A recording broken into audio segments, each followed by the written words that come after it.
At a tender age, I learned about my mysterious existence. Yes, I was different from every other child in the village, a difference that led to continuous mockery and teasing. After school, my friends would usually blindfold me, forcibly take me to the nearby forest along our school path, and tie me up, saying that's where I belonged. I never understood why they did this, and their actions filled me with both fear and confusion.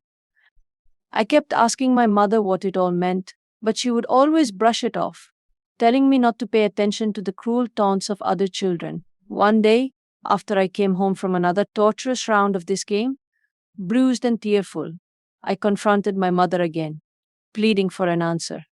I could see the pain in her eyes, a pain that mirrored my own.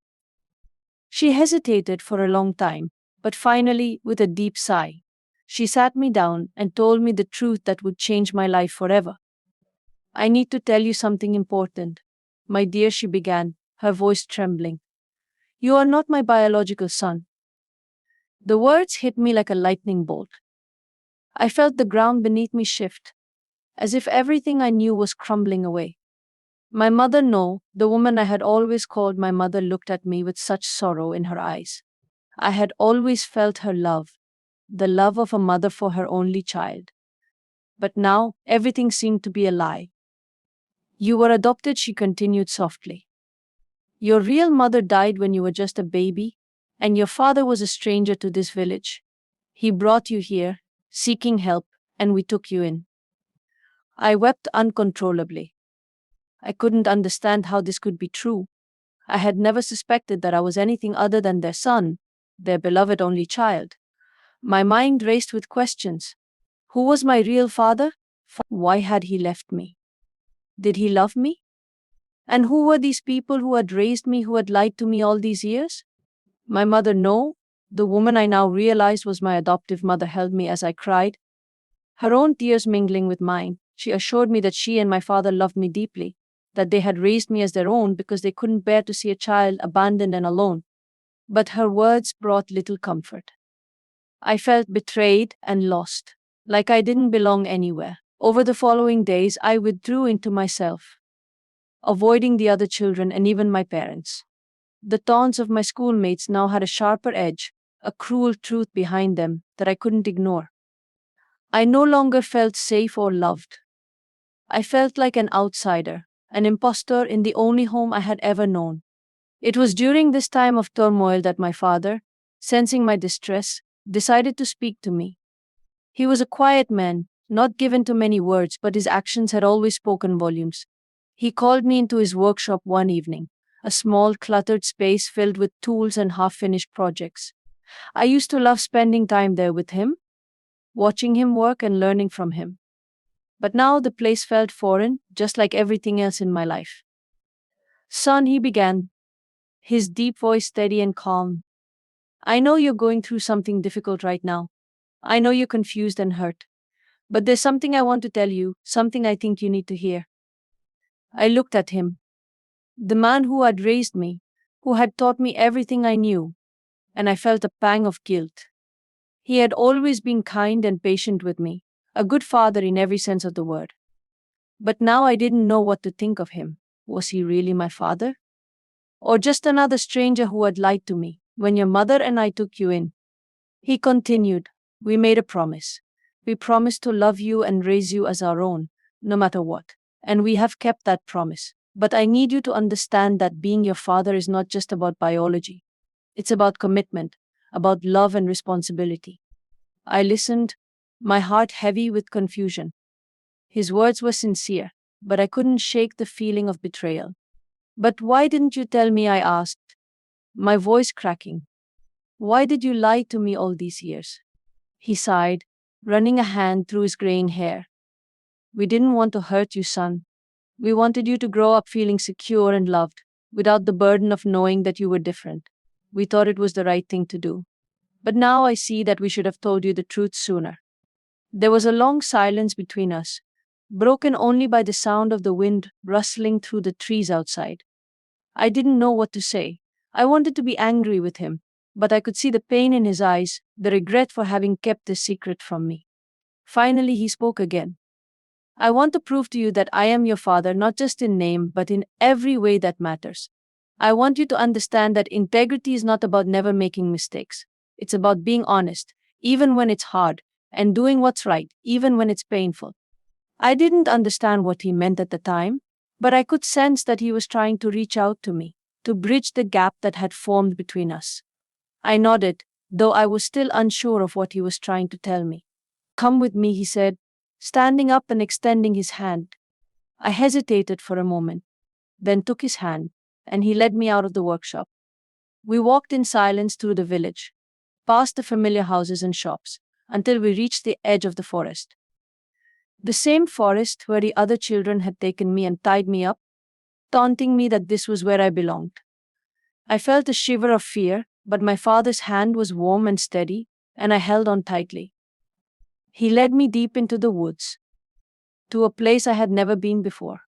It was a small clearing, bathed in the soft light of the setting sun. In the center of the clearing was a large stone, smooth and flat, like an altar. This is where it all began, my father said quietly. This is where your real father brought you when you were just a baby. He laid you down on this stone and begged for help. He was desperate, son. He had lost your mother and didn't know how to take care of you. He was a stranger to this village, and he didn't know where else to turn. I stared at the stone, trying to imagine the scene. A man, a stranger, lost and alone, carrying a baby me in his arms, pleading for help. It was hard to picture. My father was a good man, my father continued. And when he saw your real father's desperation, he couldn't turn him away. He took you in, raised you as his own, just as we did. But before he died, he made me promise to always tell you the truth, when the time was right. I looked up at my father, my confusion deepening. But why now, I asked. Why tell me now, after all these years? Because I see that you are strong enough to handle the truth, he replied, his voice full of conviction. And because I want you to know that integrity is not just about keeping promises. It's about facing the truth, no matter how painful it might be. I want you to understand that I love you, not because of where you came from, but because of who you are. He knelt down beside the stone, placing his hand on its smooth surface. This is where your journey began, son. And this is where I make you a new promise. I promise to always be honest with you, to always stand by you, and to always love you as my own. Tears welled up in my eyes as I listened to his words. For the first time since learning the truth, I felt a sense of peace. I realized that my real father was not the man who had abandoned me in this forest, but the man who had raised me, who had loved me, and who was now standing before me, offering me his heart.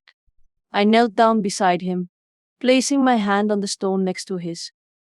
I promise to always be your son, I whispered, my voice choked with emotion, and to always honor the man you are. We stayed there for a long time, in that clearing in the woods, our hands joined on the stone where my life had begun. In that moment, I knew that my father's integrity was not just in the promises he kept, but in the love he had given me, the truth he had shared with me, and the bond that could never be broken. From that day on, the taunts and teasing of the other children no longer bothered me. I knew who I was and I knew where I belonged. My father had proven his integrity not through grand gestures or public declarations, but through the quiet, steadfast love he had shown me all my life. And in that love, I found my true identity, my true home. As the years passed, I grew into a man, a handsome man, and became a crush to many damsels in the village. My stature and looks earned me admiration, but I never let it get to my head. Despite the attention, there was one who caught my fancy above all others. Her name was Utter. She was everything I ever wanted in a woman, kind, intelligent, and beautiful. Her laughter was like music, and her presence lit up even the darkest of days. Atea and I quickly grew close, and before long, I realized that I had fallen deeply in love with her. Atira was from a neighboring village, and our love blossomed in secret for some time. We would meet by the riverbank, away from prying eyes, and talk for hours about our dreams and plans for the future. I knew that she was the one I wanted to spend the rest of my life with, and I could see in her eyes that she felt the same way. But the day my father heard about our relationship, everything changed. He called me into his workshop, the same place where years ago he had told me the truth about my origins. There was a serious expression on his face, one I had rarely seen before. Son, I've heard about you and Arthur, he began, his voice steady but tinged with concern. I nodded, expecting him to be happy for me. Yes, father, I love her. She's everything I've ever wanted. But instead of the approval I hoped for, my father's expression hardened. You cannot marry her, he said firmly. I was taken aback. Why not? We love each other. It's a taboo, he replied, his voice now heavy with the weight of tradition. Our tribe does not marry into hers. It has been this way for generations. If you continue with this relationship, it will bring dishonor to our family and calamity to the village. Was stunned. In all my life, I had never heard my father speak like this. He had always been a man of reason and compassion, someone who judged people by their character, not their lineage. But here he was, telling me that I couldn't be with the woman I loved because of an ancient tradition. I don't care about that, I said, defiance rising in my voice. Atar is carrying my child, father. I'm not going to leave her. And I won't abandon my child, not like my real father did. My father's eyes softened for a moment, but then he shook his head. This is different, son. It's not just about you and Atir. It's about the whole village. If you marry her, it will bring a curse upon us all. The council will never allow it. But I was too far gone to listen to reason. My love for Atir was stronger than any tradition or taboo. I won't abandon her, I repeated, more to myself than to him. I'll do whatever it takes to be with her. The news of our relationship and Atir's pregnancy soon spread through the village, and the whispers and rumors turned into open hostility. The elders of the village council called for a meeting, summoning both my father and me. I could see the worry in his eyes as we walked to the council hall together, but I was determined to stand my ground. When we arrived, the council members were already seated, their faces stern and unyielding. The eldest among them, a man with deep lines etched into his face from years of leadership, spoke first. We have heard of your transgression, young man, he said, his voice cold and judgmental. You have chosen to defy our customs and bring shame upon your family. Do you understand the gravity of what you have done? I nodded, feeling the weight of their disapproval but refusing to back down. I love Atir, I said, my voice steady.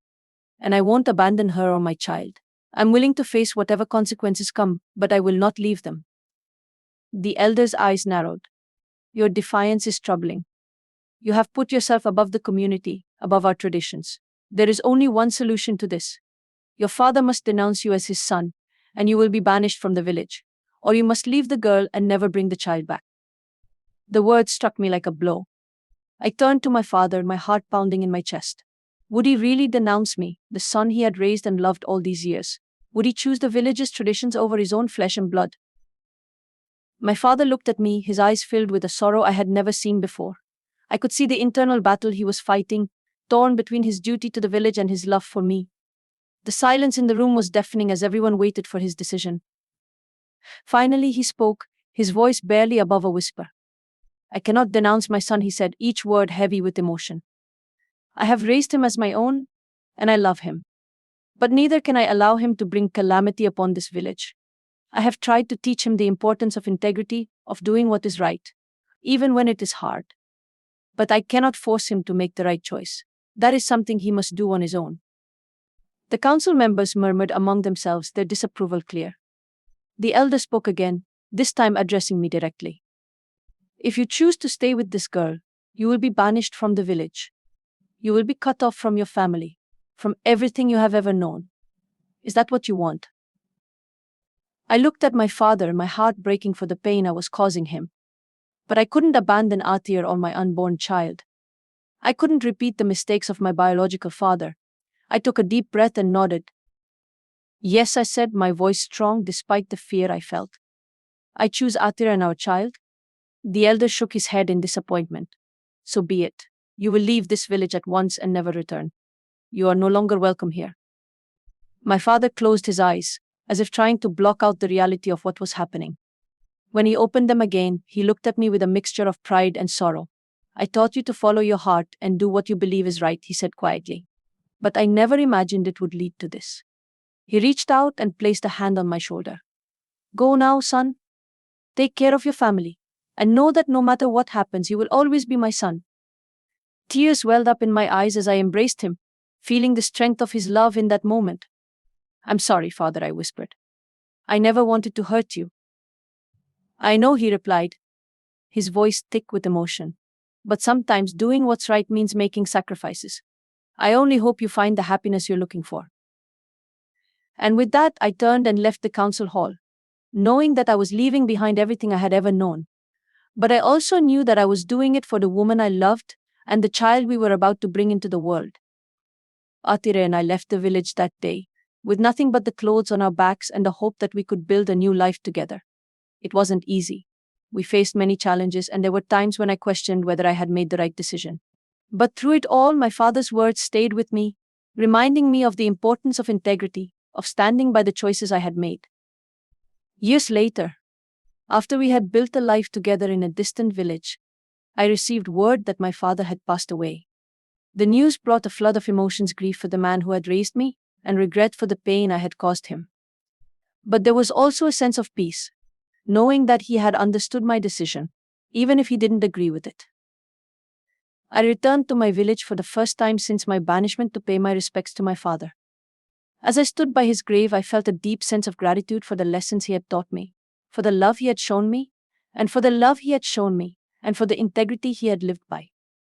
In the end, my father proved his integrity not by following the village's traditions, but by standing by his son, even when it meant defying those traditions. He taught me that true integrity is about being honest with oneself, about making the hard choices, and about standing by those choices no matter what.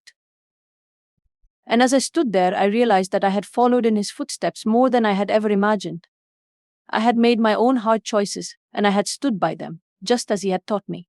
And in that moment, I knew that I had honored his memory in the best way possible by living with the same integrity he had always shown me. Thanks for staying tuned to the end. Please support us by giving this video a thumbs up, share, comment, and subscribe to our channel. Thank you.